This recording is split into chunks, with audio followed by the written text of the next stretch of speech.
আসসালামু আলাইকুম, শুভ সন্ধ্যা। আমি মোহাম্মদ তরিকুল ইসলাম। আমি ডিসিডিবি সাইবার ক্রাইম সাউথ হিসাবে কাজ করছি। আজকে যে বিষয়টা আপনাদের সামনে আমরা নিয়ে আসছি সেটা হচ্ছে যে সম্প্রতি লক্ষ্য করা যাচ্ছে একটি সংঘবদ্ধ প্রতারক চক্র সামাজিক যোগাযোগ মাধ্যম বিশেষ করে ফেসবুকে রাষ্ট্রের গুরুত্বপূর্ণ ব্যক্তি, প্রশাসন ও পুলিশের ঊর্ধ্বতন কর্মকর্তাদের নাম ও ছবি ব্যবহার করে ভুয়া আইডি তৈরি করে সাধারণ জনগণের সাথে প্রতারণা করে আসছে। এই তথ্যের ভিত্তিতে ডিবি কর্তৃক সোশ্যাল মিডিয়া মনিটরিং কার্যক্রম নিয়মিতভাবে পরিচালনা করা হয়। এরই ধারাবাহিকতায় অদ্য 30-3-2026 খ্রিস্টাব্দ আনুমানিক 16:30 ঘটিকায় শাহবাগ থানাধীন বাংলাদেশ মেডিকেল বিশ্ববিদ্যালয় হাসপাতালের ক্যান্সার ভবনের সামনে পাকা রাস্তার উপর গোপন সংবাদের ভিত্তিতে অভিযান পরিচালনা করে মোহাম্মদ রিপন নামে একজনকে গ্রেপ্তার করা হয়। তো তার প্রতারণার কৌশলটা ছিল এরকম: প্রতারক চক্র সামাজিক যোগাযোগ মাধ্যম ফেসবুকে বিভিন্ন ভুয়া আইডি তৈরি করে, যেখানে রাষ্ট্রের গুরুত্বপূর্ণ ব্যক্তি, প্রশাসন ও পুলিশের ঊর্ধ্বতন কর্মকর্তাদের নাম ও ছবি ব্যবহার করা হয়।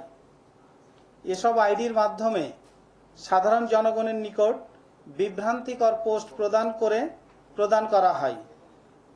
গ্রেপ্তারকৃত আসামি মোহাম্মদ রিপন অজ্ঞাতনামা অন্যান্য সহযোগীদের সহায়তায় দীর্ঘদিন ধরে এ ধরনের প্রতারণামূলক কার্যক্রম পরিচালনা করে আসছিল।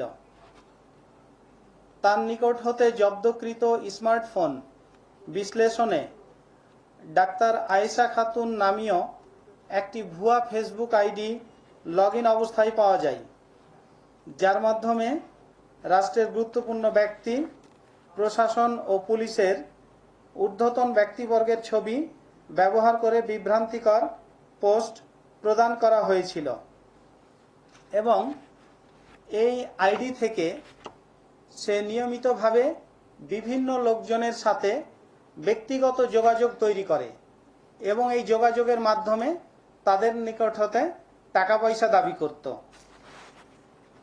তো এই সংক্রান্তে তাকে গ্রেপ্তার করার সাথে সাথে তার নিকট থেকে আমরা একটা বাটন মোবাইল ফোন এবং একটা স্মার্ট মোবাইল ফোন জব্দ করা হয়েছে। এই আসামিদের বিরুদ্ধে, এই গ্রেপ্তারকৃত আসামি মোহাম্মদ রিপন এবং অজ্ঞাতনামা অন্যান্য আসামিদের বিরুদ্ধে সাইবার সুরক্ষা অধ্যাদেশ 2025-এর 22-2, 27-2 ধারা এবং দণ্ডবিধির 171 ধারা অনুযায়ী শাহবাগ থানায় একটা মামলা রুজু প্রক্রিয়াধীন আছে এবং সেই সাথে জড়িত অন্যান্য আসামিদের শনাক্ত এবং গ্রেপ্তারের কার্যক্রম অব্যাহত রয়েছে। তো এই চলমান ঘটনায় জনসাধারণের জন্য ঢাকা মেট্রোপলিটন পুলিশের পক্ষ থেকে কিছু পরামর্শ রয়েছে। এই পরামর্শগুলো হলো: সামাজিক যোগাযোগ মাধ্যমে যাচাইবিহীন আইডি বা প্রোফাইলের সাথে যোগাযোগ করা থেকে বিরত থাকতে হবে। রাষ্ট্রের গুরুত্বপূর্ণ ব্যক্তিদের নামে কোনো আর্থিক লেনদেনের অনুরোধ পেলে তা যথাযথভাবে যাচাই করতে হবে। অপরিচিত যে কোনো ধরনের লিঙ্ক, ফেসবুক আইডি বা মেসেজের মাধ্যমে প্রাপ্ত তথ্যের ভিত্তিতে কোনো আর্থিক লেনদেন করা যাবে না। সন্দেহজনক কোনো কার্যকলাপ পরিলক্ষিত হলে সাথে সাথে নিকটস্থ থানায় অথবা আইন শৃঙ্খলা রক্ষাকারী বাহিনীকে অবহিত করতে হবে। আপনাদেরকে অনেক ধন্যবাদ।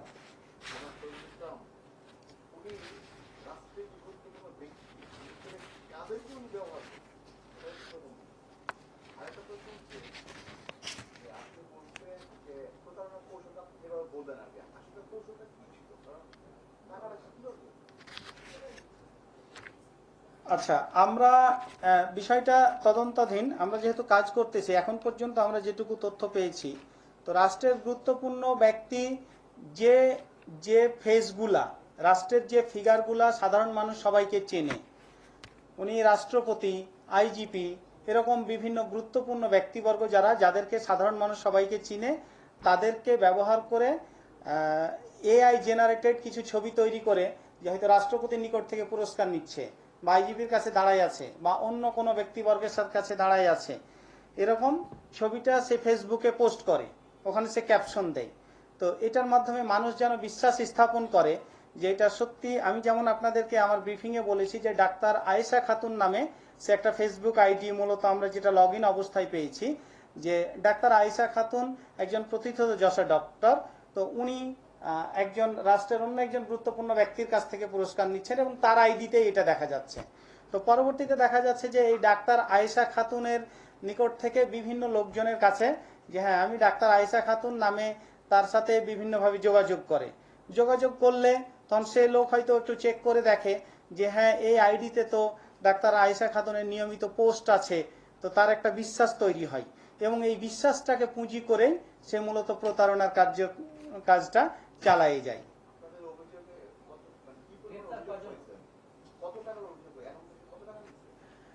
এগুলো আপনাদের সামনে এই মুহূর্তে উপস্থাপন করার মতো যথেষ্ট তথ্য আমাদের কাছে নাই। এই বিষয়গুলো আমরা এখনো কাজ করতেছি, এগুলো হয়তো পরবর্তীতে আপনাদেরকে যখন আমরা আপডেট দিব তখন এগুলো বিস্তারিত বলতে পারবো। একজনকে আটক করা হয়েছে এবং তাকে জিজ্ঞাসাবাদ চলতেছে। আমরা মামলা রুজু হওয়ার পর তার জন্য আমরা রিমান্ড চাইবো। রিমান্ড চাওয়ার পর নিয়ে আসার পরে যে এই যে সে যে টাকা পয়সা চাই বা সেই কার্যক্রম পরিচালনা করে, এগুলোর সাথে আর কারা কারা জড়িত।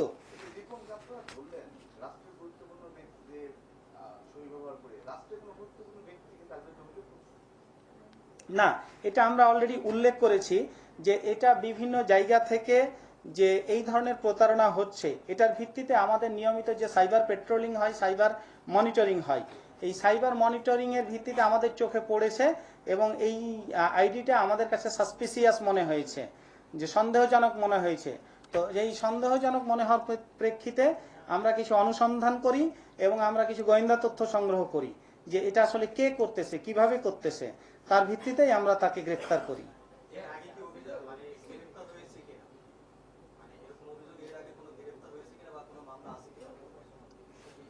হ্যাঁ, এই ধরনের মামলা আছে, এবং এই ধরনের অভিযোগ আমাদের কাছে জিডি মামলা বিভিন্ন সময় বিভিন্ন ধরনের আমরা অভিযোগ পেয়ে থাকি, যার ভিত্তিতেই এখানে আমাদের একটা অ্যাটেনশন তৈরি হয়েছে।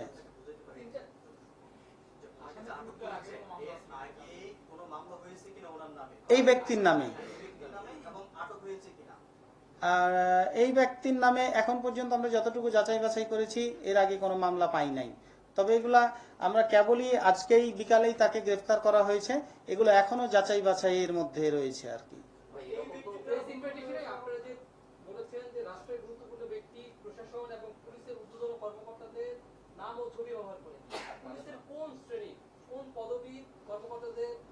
নাম পরিচয় বা ছবি কে ব্যবহার করছিল এবং রাষ্ট্রের কোন শ্রেণীর সচিব বা মন্ত্রী কোন পর্যায়ে, আবার প্রশাসনের কোন পর্যায়ে, এগুলো একটু যদি আমাদেরকে বলতেন কোন কোন শ্রেণীর। এগুলো আমরা বেশ কিছু পেয়েছি, কিন্তু একেবারে যেমন আমি অলরেডি আপনাদেরকে আমাদের মহামান্য রাষ্ট্রপতির কথা বলেছি, আমি আইজিপির কথা বলেছি, তো এরকম আরও আছে। আমাদের আর্মি চিফের ছবি আমরা পেয়েছি, এরকম আরও আছে। তো এগুলো আমরা বিষয়গুলো যেহেতু আমরা আমাদের এর মধ্যেই আছে, এখনো বিশ্লেষণের মধ্যে আছে, এগুলো পরবর্তীতে হয়তো আপনাদেরকে আরো ডিটেইলস আমরা দিতে পারবো।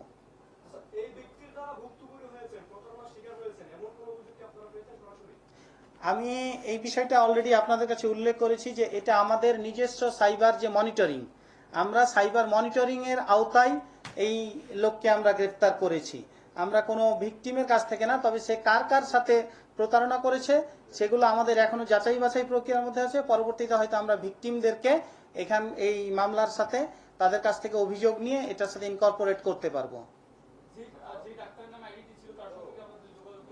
না, তার সাথে আমাদের এখন পর্যন্ত যোগাযোগ হয় নাই। এইটা আমাদের বিভিন্ন গোয়েন্দা তথ্য এবং আমাদের নিজস্ব অনুসন্ধান।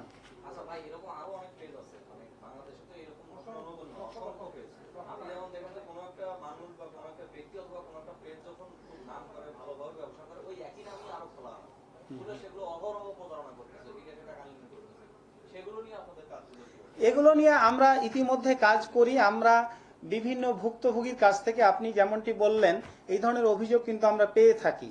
আমাদের বিভিন্ন জিডি হয়, মামলা হয়, এবং যেগুলো পাই সেগুলোর ক্ষেত্রে যথাযথ আইনগত প্রক্রিয়ায় তাদের মধ্যে ব্যবস্থা নেওয়া হয়। এবং এর বাইরেও আমাদের নিয়মিত সাইবার পেট্রোলিং আছে বা সাইবার মনিটরিং আছে। এই সাইবার মনিটরিংয়ের মাধ্যমে যেগুলো আমাদের চোখে পড়ে সেগুলোর বিরুদ্ধে আমরা ব্যবস্থা নিই। আপনাদের নিজস্ব কোনো ভেরিফিকেশন ব্যবস্থা নাই যে এই পেজটা ভুয়া খুলতেছে, আপনারা নিজস্ব মনিটরে এটা দেখছেন? না, দেখেন এইটা আসলে পুরোপুরি মেটার ভেরিফিকেশন, যে মেটাতে আপনি অ্যাকাউন্ট করবেন, এই অ্যাকাউন্টটা মেটা চালু করবে কিনা, এই অ্যাকাউন্টটা মেটা রানিং রাখবে কিনা, সেটা হচ্ছে মেটা বা ফেসবুক কর্তৃপক্ষ তাদের বিষয়। এইখানে আমাদের এই জায়গার উপরে আমাদের কন্ট্রোল নাই। আপনারা তো মনিটর করছেন, মনিটর করে মানে ধরেন যে আপনারা নিজে জনস্বার্থে এই কাজগুলো বন্ধ করছেন কিনা, তো ওই পেজটা ভুয়া আপনারা জনগণকে হ্যাঁ, আমরা যখন এটা যখন নিশ্চিত হই যে এই পেজটা ভুয়া এবং এটা জনগণকে হয়রানি কিংবা প্রতারণামূলক কার্যক্রমের সাথে জড়িত আছে, তখন আমরা এটা মেটার সাথে যোগাযোগ করে এবং আমাদের বিটিআরসির সাথে যোগাযোগ করে আমাদের যেসব মেকানিজম আছে এই মেকানিজমগুলো ব্যবহার করে আমরা এগুলো বন্ধ করার ব্যবস্থা করি। এগুলোতে কেমন শাস্তি হয়? শাস্তিগুলো কেমন হয়? এগুলো শাস্তি হচ্ছে এই যে সাইবার সুরক্ষা অধ্যাদেশের আন্ডারে, এখন যেহেতু আপনাদেরকে আমি অলরেডি 2টা ধারার কথা উল্লেখ করেছি, এটা তার অপরাধের মাত্রা অনুযায়ী এবং এটা আদালতের ইখতিয়ার যে তার কতটুকু শাস্তি হবে কি হবে। বাংলাদেশে 50 লক্ষ থেকে প্রায় 1 কোটির মতো ভুয়া ফেসবুক আইডি আছে, প্রায় অনেক আইডি আছে। সেগুলো বন্ধের ব্যাপারে আপনাদের কোনো কার্যক্রম আছে কিনা? আর জনসচেতনতার জন্য আপনাদের কোনো ধরনের বক্তব্য আছে? জনসচেতনতার জন্য আমরা ইতিমধ্যে দেখবেন যে আমাদের ঢাকা মেট্রোপলিটন পুলিশের যে ফেসবুক পেজ আছে এবং অন্যান্য প্রচার যে মাধ্যম, এবং আমরা কমিউনিটি পুলিশিং এর মাধ্যমে আমরা এই যে আজকে যেমন প্রেস ব্রিফিং এ আপনাদের কাছেও বলেছি, সাংবাদিকদের মাধ্যমে, মিডিয়ার মাধ্যমে বিভিন্ন জায়গায় আমাদের যেখানে যতটুকু সুযোগ আছে আমরা এটা প্রচার করি যে আসলে যারা ভিকটিমাইজ হয়, এখানে অনেক সময় মানুষ খুব সহজ বিশ্বাসে, সরল বিশ্বাসে যে হ্যাঁ আমার সাথে মিস্টার এক্স যোগাযোগ করছে, তার মানে আমি ধরেই নিচ্ছি যে এটা মিস্টার এক্স। তো তখন ধরে নিয়েই মূলত সাধারণ মানুষ এভাবে সরল বিশ্বাস থেকে প্রতারিত হচ্ছে। তো আসলে মানুষকে সচেতন করার জন্য আমরা বিভিন্নভাবে এই ব্যবস্থাগুলো করে থাকি। একটা ব্যাপার, সেটা হচ্ছে এটা খুবই নোটিসেবল একটা ব্যাপার, ফেসবুক খুললেই অনেক অশ্লীল বিজ্ঞাপন আসে এবং যারা হোয়াটসঅ্যাপ গ্রুপ, বিভিন্ন কি বলে এটাকে, টেলিগ্রাম, এইগুলো করতেছে এবং এদের শুধু একটা দুটো না, লক্ষ লক্ষ এরকম বিজনেস খুলে বসছে। আর এদের ফাঁদে অনেকে পা দিচ্ছে, কিন্তু এদেরকে বন্ধ করার জন্য প্রশাসনের কোনো উদ্যোগ আমরা দেখতে পাচ্ছি না। এই ব্যাপারে আপনাদের উদ্যোগটা কবে আসবে, আর এটা আপনারা কি আমলে নেবেন কিনা, এই ধরনের কোনো ধরনের কি হলে? না, দেখুন এ বিষয়ে আমাদের উদ্যোগও আছে এবং এগুলো আমরা আমলেও নিচ্ছি। এটা আমাদের উদ্যোগ আমলে নিচ্ছি এই সূত্রেই যে দেখেন এগুলো নিয়মিত সরকার আইন করেছে এবং এই আইন অনুযায়ী মামলা হচ্ছে। যেমন আমাদের সাইবারের এখানে অনেক মামলা আছে এই সংক্রান্ত, এবং এই মামলাগুলো আমাদের তদন্ত হচ্ছে, আমরা আসামিদেরকে ধরতেছি, তাদেরকে কোর্টে পাঠাচ্ছি, এবং এই যে আমরা নিয়মিত মনিটরিং করতেছি, যেগুলো নোটিশে আসতেছে সেগুলো করতেছি। তো এখন আপনার ভার্চুয়াল ওয়ার্ল্ডটা হয়ে গেছে ওপেন ওয়ার্ল্ড, এই জায়গাতে আপনি অনেক কিছু চাইলেও কন্ট্রোল করতে পারেন না। এই জন্য আমাদের একই সাথে আমাদের রাষ্ট্রীয় উদ্যোগ থেকে, আমাদের পুলিশের উদ্যোগ থেকে এবং সিভিল সোসাইটি থেকে, সাংবাদিকদের পক্ষ থেকে এবং অন্যান্য যারা স্টেক হোল্ডার আছে সবার পক্ষ থেকে এটার সচেতনতার কোনো বিকল্প নাই। আমাদের একই সাথে আমাদেরকে জনগণকে সচেতন হতে হবে, আমাদের সবাইকে সচেতন করতে হবে, এবং সেই সাথে যেগুলো অপরাধ অ্যাড্রেস হচ্ছে সেগুলোর বিরুদ্ধে আইনগত ব্যবস্থা কিন্তু আমরা কন্টিনিউয়াস নিচ্ছি। রমজান মাস থেকে পুরো রমজান মাস এবং ঈদের আগ পর্যন্ত বেশ মানুষের নাম্বার হ্যাক হয়েছে এবং আমাদের অনেক সিনিয়র সাংবাদিক যারা তাদের মোবাইল হ্যাক হয়ে বিভিন্ন টাকা পাচ্ছে। আমার প্রশ্ন হচ্ছে এই ধরনের অভিযোগের সংখ্যা কত ছিল?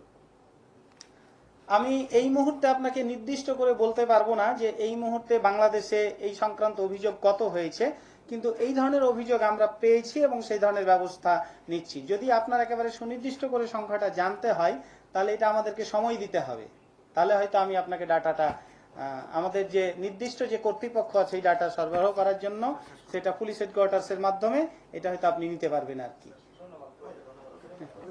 তো আপনাদের সবাইকে অনেক ধন্যবাদ। ভালো থাকবেন।